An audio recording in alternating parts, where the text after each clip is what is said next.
बिस्मिल्लाहिर्रहमानिर्रहीम। हेलो बच्चों, अब हम आते हैं एक और टॉपिक की तरफ। Rolling of disc and hoop down the inclined plane. यानी अगर हमारे पास एक इंक्लाइंड प्लेन है और कोई डिस्क और होप जो है ये इंक्लाइंड प्लेन के ऊपर नीचे की तरफ यानी ग्राउंड की तरफ यानी अर्थ की तरफ जा रही हैं, तो हम इस टॉपिक में ये पढ़ेंगे कि डिस्क और होप को जब हम एक साथ यहाँ से छोड़ देते हैं तो डिस्क जो है ये अर्थ तक पहले पहुँचेगा कि ये होप जो है ये पहले पहुँचेगा। तो हम दोनों के स्पीड्स को मालूम करते हैं। यानी डिस्क के लिए भी हम स्पीड को मालूम करेंगे और होप के लिए भी हम स्पीड को मालूम करेंगे।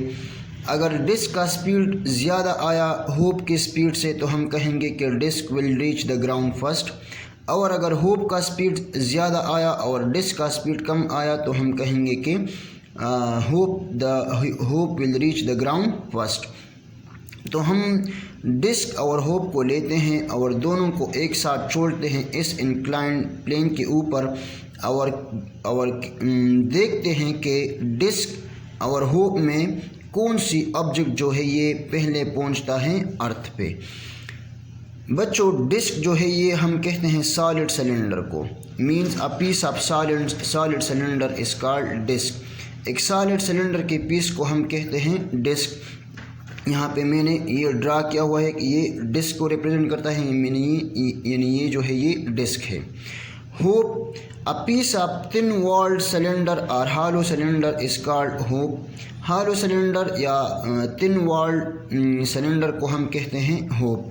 ये यहाँ पर मैंने ड्रा किया हुआ है, ये रिप्रेजेंट करता है होप को। ये मीन्स ये जो है ये रिप्रेजेंट करता है होप को।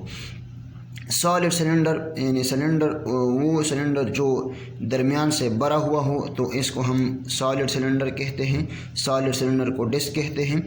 और होप जो है ये दरमियान से खाली होता है तो हम कहते हैं ये होप है, ये होप है। बच्चों, अब हम चूँकि दोनों को स्पीड को मालूम करते हैं, पहले हम डिस्क की स्पीड को मालूम करेंगे, फिर हम होप की स्पीड को मालूम करेंगे। दोनों की स्पीड को फिर हम कंपेयर करेंगे कि कौन सा वाला स्पीड ज़्यादा है। जिस ऑब्जेक्ट का स्पीड ज़्यादा आया तो हम कहेंगे कि ये ऑब्जेक्ट जो है ये ग्राउंड तक पहला पहुंचेगा। तो पहले हम स्पीड को मालूम करते हैं डिस्क के लिए। पहले हम स्पीड को मालूम करते हैं डिस्क के लिए। तो अर्थ से ये दोनों बॉडीज़ जो है ये हाइट h पे हैं। तो हाइट h पे डिस्क की जो पोटेंशियल एनर्जी होती है वो mgh होती है। और जब ये डिस्क नीचे की तरफ चलने लगता है तो हम कहते हैं कि इसके पास काइनेटिक एनर्जी आ गई। काइनेटिक एनर्जी हमारे पास बराबर होती है हाफ mv² के। जब डिस्क नीचे की तरफ जाती है तो डिस्क के पास दो किस्म के मोशंस होते हैं। एक इसके पास ट्रांसलेटरी मोशन होता है जो ये एक स्ट्रेट लाइन कवर करती है। तो इस स्ट्रेट लाइन की वजह से इसके पास ट्रांसलेटरी मोशन आ जाती है और ट्रांसलेटरी मोशन की वजह से इस बॉडी के साथ ट्रांसलेटरी काइनेटिक एनर्जी होती है। ये डिस्क जो है ये रोटेट भी करता है, तो रोटेशन की वजह से इसके पास आ जाती है रोटेशनल काइनेटिक एनर्जी। हमारे पास ट्रांसलेशनल काइनेटिक एनर्जी बराबर होती है हाफ mv² के और रोटेशनल काइनेटिक एनर्जी बराबर होती है हाफ I⍵² के। ये भी हमने पढ़ा हुआ है कि लॉस इन पोटेंशियल एनर्जी जो है ये बराबर होती है गेन इन काइनेटिक एनर्जी के। तो पोटेंशियल एनर्जी mgh ये बराबर हो जाएगा 1/2 mv² के प्लस 1/2 I⍵² के। यानी हाफ mv² जो है ये ट्रांसलेशनल काइनेटिक एनर्जी और हाफ I⍵² जो है ये रोटेशनल काइनेटिक एनर्जी। तो mgh is equal to half mv² plus 1/2 for disc moment of inertia बराबर होता है 1/2 mr² के। तो यहाँ पर हमने I की जगह 1/2 mr² पुट कर दी और ω² अपनी जगह आ जाएगा। mgh will become 1/2 mgh is equal to 1/2 mv²। 1/2 के साथ मल्टीप्लाई होके 1/4 बन जाएगा।